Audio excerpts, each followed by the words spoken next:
El señor Pedro Castillo, en resumidas cuentas en su mensaje presidencial, nos ha hablado que el incanato, el imperio de los incas, la etapa prehispánica es una etapa idílica en la que el paraíso terrenal estaba en estas tierras, y enseguida nos ha dicho que el virreinato es una etapa de explotación, de aniquilamiento del mundo indígena. Bueno, tuvo críticas parecidas con respecto a la República, pero todo esto es un intento de construir un relato, a nuestro entender, para llegar a la famosa tesis de los pueblos originarios.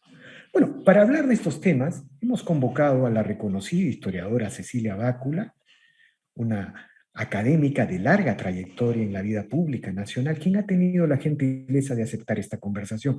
Buenas tardes, señora Bácula, gracias por la conversación. ¿Qué tal, señor Ponce? Estoy totalmente de acuerdo con el comentario de apertura que usted hace, y en realidad lo que más me preocupa es esta voluntad de enfrentar, o sea, de desintegrar y no de integrar, ¿no? Si usted me permite, cuando nosotros hablamos del imperio incaico, efectivamente nos ha vendido una sociedad idílica, como usted bien ha dicho, casi como el paraíso terrenal. En realidad, todas las sociedades, todos los seres humanos, todos los grupos, tenemos luces y sombras, ¿no? Y en el caso del mundo andino, hemos visto solamente las luces, pero no hemos visto también las sombras que ellos mismos dominan. Hay casos concretos, por ejemplo, ¿no? Cuando el mundo incaico, o sea, los incas como nosotros los conocemos, asentados en el Cusco a través de un proceso de conquista, igualmente de conquista, van a someter a los pueblos. Y uno de los casos más concretos es el caso, por ejemplo, del pueblo Chimú Lambayeque, que es el último que cae bajo digamos, la hegemonía cusqueña. Tanto es así, señor Ponce, que cuando nosotros nos llenamos de honor y de orgullo cuando vemos el oro del Perú, ¿no? El oro inca, ese oro fue trabajado con manos chimús lambayeque. Ellos son los que van a enseñar y trasladar al mundo andino la tradición orfebre, la calidad del trabajo en el oro y en la plata, que hoy concretamente, por ejemplo, podemos ver en el caso del Señor de Zipán, podemos ver en el caso de los museos, de lo que se ha encontrado en la Huaca de la Luna o en la Señora de Cao, cosa que no vemos en el Cusco. Entonces, cuando nos hablan de conquista, de colonia, nos están tratando de hacer ver que hay una única vertiente que debemos aborrecer. El peruano de hoy no es inca, el peruano de hoy no es afrodescendiente, el peruano de hoy no es oriental, no es español. Somos peruanos, señor Ponce. Uno puede tener por formación mayor conocimiento de la hispanidad, mayor conocimiento digamos, de los logros locales, que claro que los hubo, pero no podemos vivir rechazando al padre y a la madre. No podemos vernos, claro, si es que nuestro espejo es equivocado. Claro, a eso voy. Pero antes de ir a esa interesante figura del padre y a la madre puede ser el mundo prehispánico y el padre puede ser el mundo español, pero de esos dos encuentros está hecho la peruanidad. Pero en síntesis entonces, doctora Bácula, el imperio de los incas, la construcción de este imperio de los incas de apenas un siglo aproximadamente. 70 años, los historiadores reconocen 70 años de existencia, digamos, gloriosa, por decirlo entre comillas, ¿no? Ya. Bueno, la existencia de este mundo prehispánico del imperio de los incas también es un mundo de conquista, de sangre, fuego, opresión y sojuzgamiento. Usted ha mencionado a los moches, a los mochicas. Chimú Lambayeque, sí, sí. Chimú Lambayeque. Bueno, también están los chancas, ¿no? Claro. Aplastados por una guerra militar feroz, salvaje.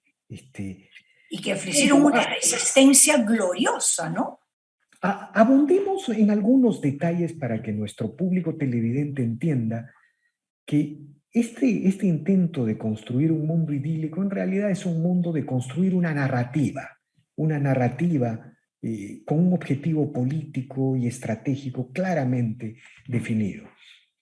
Señor Ponce, yo tengo, antes que comentar esto que usted me dice, no quiero olvidarme de hacer un comentario. Cuando nosotros recibimos por imposición, por llegada, por casualidad, por necesidad económica de las potencias de ese momento, cuando nosotros recibimos, nos imponen, llega la sociedad española, la cultura europea, ojo, no van a llegar solamente españoles. Nos llega la vida europea, nos llega el Renacimiento. Cuando nosotros vemos la gloria del Renacimiento, Leonardo, no sé, Miguel Ángel, ese Renacimiento que había significado una nueva manera de entender el mundo, de comprender el arte, de comprender la tradición, ese es el arte que se inserta, esa manera de ver el mundo, que cuando lo hace otro lo vemos maravilloso, cuando nos llega lo vemos opresor.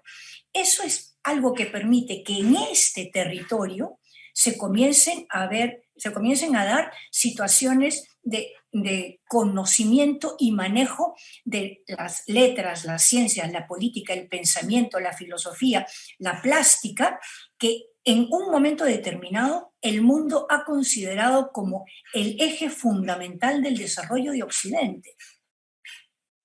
Entonces, yo tengo muchas inquietudes y sé que muchos colegas, digamos, historiadores, podrían estar en desacuerdo, pero por ejemplo a mí me molesta mucho cuando se hace un uso equivocado, absolutamente tendencioso de la figura de Túpac Amaru.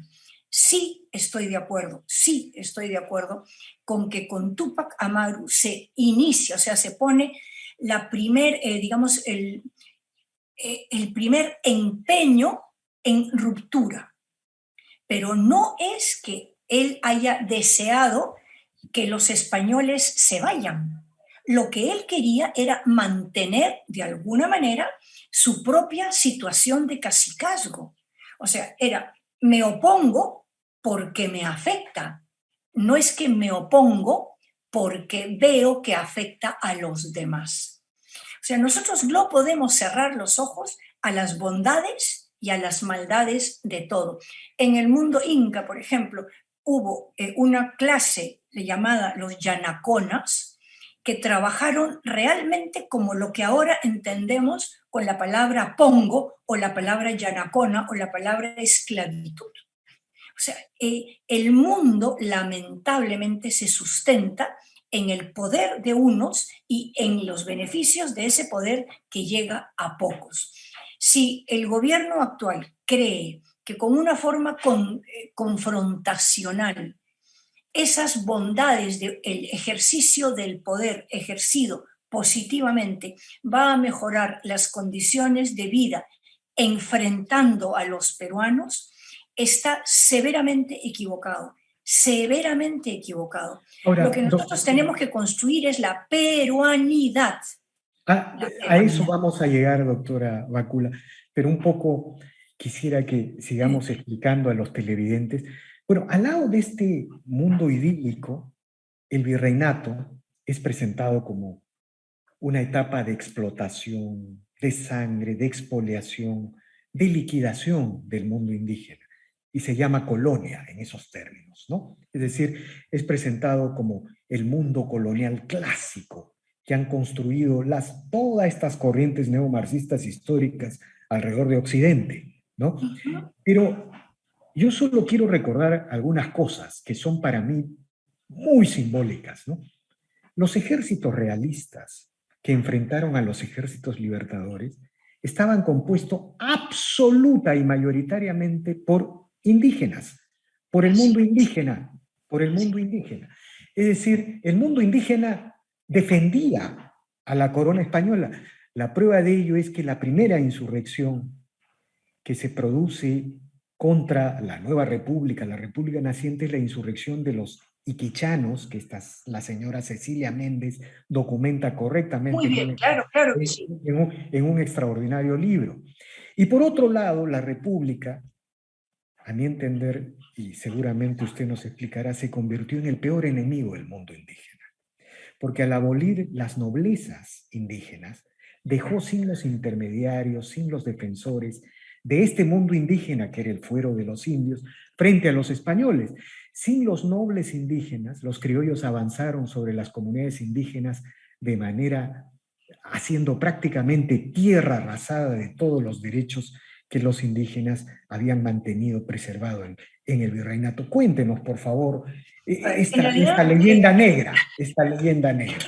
es que construir la leyenda negra es muy fácil y desarmarla es muy difícil, sobre todo si tenemos quizás década y media de desatención a la educación y porque carecemos de un curso de historia del Perú, carecemos de esa narrativa objetiva, carecemos del conocimiento orgulloso de nuestra historia. Yo primero quiero deslindar un poquito, si usted me lo permite, los conceptos de colonia y virreinato. El concepto de colonia es muy antiguo. Los romanos, Cartago era una colonia. Grecia va a tener colonias como enclaves económicos. Entonces, desde el punto de vista del enclave económico, yo sí entiendo que nosotros fuimos una colonia, pero en nuestro medio la palabra colonia está tan asociada a elementos despectivos, peyorativos, negativos, digamos, sufrientes, que a mí me gusta pensar, y no es porque esté, digamos, porque me haya convertido realmente en una persona incapaz de ver la realidad, sino porque yo quiero mirar mi historia con orgullo. Entonces, aquí en nuestra tierra, se constituyó el más importante virreinato, o sea, un reino en América, ¿no? Efectivamente, esas personas que constituyeron ese reino tenían la obligación y vinieron aquí no solamente para explotar, porque la palabra explotación es que ya de verdad ha perdido su sentido de lo mucho que la usamos de manera equivocada. Pero cuando es Alejandro VI, me parece, el Papa Alejandro VI, da la bula Inter Cetera, que le va a autorizar a la corona española, porque así era en ese momento, ¿no es verdad?, en 1493. Esta bula obliga a España no solamente a que, digamos, a que pueda, no solamente autoriza, perdón, a que puedan venir europeos, castellanos a América, sino los obliga determinantemente a que haya respeto, se difunda lo que en ese momento era la civilización y se evangelice. La evangelización, señor Ponce, no es solamente el catecismo. La evangelización es el compartir una visión del mundo que, claro, me pueden decir, es que llevó a la extirpación de idolatrías, pero es que el que impone, cree que trae una visión mejor, pero es a través de esa evangelización, por ejemplo, que los jesuitas van a reivindicar el valor del hombre de esta tierra, van a cultivar al hombre de esta tierra en estas especies de reducciones, de misiones, que van a ser importantísimas.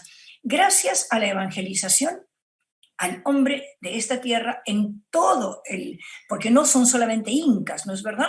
Se les va a enseñar a pensar, digamos, a pensar críticamente, a leer, a escribir, a defenderse. Lo que hacen los franciscanos en la zona de Maynas es extraordinario respecto a la defensa de los propios derechos de los naturales de esa zona de la Amazonía. Y en realidad no es el virreinato el que destruye todo. va a ser una forma equivocada también de explotación y de sometimiento que se va a dar a lo largo de los siglos. Entonces, el problema aquí, señor Ponce, es un tema de ideologías, ideologías. Cuando se suscribe, por ejemplo, la Real Cédula de 1810, lo que vamos a tener es el retrato del valor importantísimo de la cultura de Occidente para la dignificación del individuo que no había, digamos, sido en su historia ancestral considerado como un individuo valioso. Eso es algo que no podemos ocultar. La historia es maestra no porque no queremos que se repita, no, sino porque nos lleva a las fuentes, nos lleva a conocer con luces y sombras nuestro pasado, pero no podemos construir una identidad falseando a los progenitores. Ahora, No por podemos. ejemplo, hay algunas cosas que no se conocen, ¿no? Por ejemplo, las comunidades indígenas. Ujú, El rey Toledo reformó los tradicionales ayos del incanato bajo el modelo territorial, económico y social de las comunidades de Castilla. De así Castilla. es. Entonces, las comunidades indígenas son algo así como un rediseño de la tradición castellana de comunidades. Pero no solamente eso, doctora Bácula, sino que las polleras, las vestimentas, los colores, la música, todo eso está influenciado por esa tradición hispana. El huayno no se explicaría sin los instrumentos occidentales, pero, por ejemplo, estos instrumentos de cuerda, ¿no? Que fueron reformulados aquí. Pero hay algo que es fundamental. El quechua, yo tengo entendido, que cuando llegan los españoles era un idioma oficial del imperio de los incas y de los burócratas funcionarios. Pero los evangelizadores, en el afán de evangelizar al mundo indígena, lo Ujú. convierten en una especie de lengua oficial. Entonces, todo lo que viene del mundo indígena, se puede decir, es lo que usted ha señalado. Tiene un padre y una madre. Es Sí. una especie de mestizaje, es una especie de hispanismo moreno. No sé, explíquenos estas, cómo se... Por ejemplo, a ver, esto se ve mucho en el arte, ¿no? Cuando nosotros vemos eso que nos llena también de orgullo, la pintura cusqueña, los arcángeles y los ángeles arcabuceros, ¿no es verdad? ¿Qué es lo que estamos viendo? Estamos viendo un sincretismo maravilloso, o sea, peruanidad pura en la unión de dos vertientes. Eso es algo que no podemos dejar de reconocer. Y cuando usted habla de la evangelización, no quiero dejar de mencionar que correspondió a Toribio de Mogrovejo, un obispo extraordinario, que tradujo el catecismo, digamos, de entonces. Digo de entonces porque el catecismo se ha ido reformulando porque la fe es algo que se actualiza sin que varíe la esencia de la doctrina, ¿no? Pero Toribio de Mogrovejo tradujo al quechua y al aymara el catecismo. ¿Esto qué cosa significa? Significa la voluntad en un momento determinado de comprender la ideología, la cosmovisión a través del lenguaje. Porque cuando nosotros hablamos un idioma, estamos comprendiendo la estructura de pensamiento, el ordenamiento de las ideas, ¿no? Entonces, no todo es malo, no todo es malo. Y respecto a las comunidades indígenas, hay también que señalar que han sido una especie de, como una consecuencia casi como de reducciones, ¿no? Y que se van a legalizar en el tiempo de Leguía. Leguía es el que va a, digamos, a dar pautas concretas respecto a la existencia de las comunidades indígenas, con derechos propios. Hoy en día, por ejemplo, nosotros sabemos que mucha de la inversión depende de la anuencia de las comunidades. Lamentablemente, esa anuencia tiene que ser dada por personas que, teniendo derecho, no lo niego, no han tenido el privilegio de la educación. Y cuando en el último mensaje, el del 28 de julio, el presidente ha dicho que va a haber una revolución en la educación, Yo quisiera preguntar cómo, no estoy convencida de que el objetivo es bueno, quisiera saber el cómo. ¿Cómo? Porque no se trata de que yo a las personas de una comunidad lejana les haga creer que siguen viviendo en el siglo XVI. Ujú. Tengo que Exactamente. incorporarlas al mundo moderno, pero hacerlas sentir orgullosas de que pertenecen a una colectividad mixta. No hay en este momento en el mundo entero de repente un bosquimano, no lo sé, de repente alguno de estos grupos en aislamiento voluntario, pero no hay nadie que sea puro culturalmente, porque el mundo hace mucho tiempo dejó de ser un mundo de compartimentos estancos a través de las redes sociales, entre otras cosas, para permitirnos la colectividad. Y el peruano es eso, es una mezcla maravillosa. No podemos desperuanizar al Perú. Ahora, todo esto finalmente tiene que ver con esta famosa propuesta de república plurinacional, en la que los pueblos, entre comillas, originarios, hemos visto que el mundo indígena es un mestizaje. Quizá pueblos originarios podría haber en la selva, a donde no llegó el virreinato, pero la selva también está globalizada, digamos, la globalización, el mestizaje es intenso en la propia selva, ¿no? Todo este discurso, este relato de los pueblos originarios llega a la famosa propuesta de la República Plurinacional, en la que se busca el que los pueblos originarios, entre comillas, estén representados directamente en una asamblea o en una asamblea constituyente. En momentos en que Lima es la ciudad más andina del Perú. Lima, Así. los Andes, es como si los Andes hubieran bajado a Lima, a Chiclayo, a Lambayeque y hubieran construido algo diferente. A Tacna, Arequipa. O sea, y eso no está mal, no está mal. La pregunta respecto a esto es, ¿quién es el representante de qué pueblo originario? Por ejemplo, ¿dónde están los Muchic? Los Muchicas, ¿dónde están? ¿Quiénes son los Muchic? ¿Quiénes son los Lambayeques? O sea, ¿quiénes son? Son los consumidores clase medieros de los malls de la costa y las principales ciudades del Perú. Es evidente. Pero ¿por qué tenemos miedo? ¿Por qué tiene miedo esta gestión, como yo lo percibo, a abrir el mundo contemporáneo, el mundo moderno, a aquellos que no tienen acceso a esa modernidad, transformando a través de la educación a personas orgullosas de su pasado,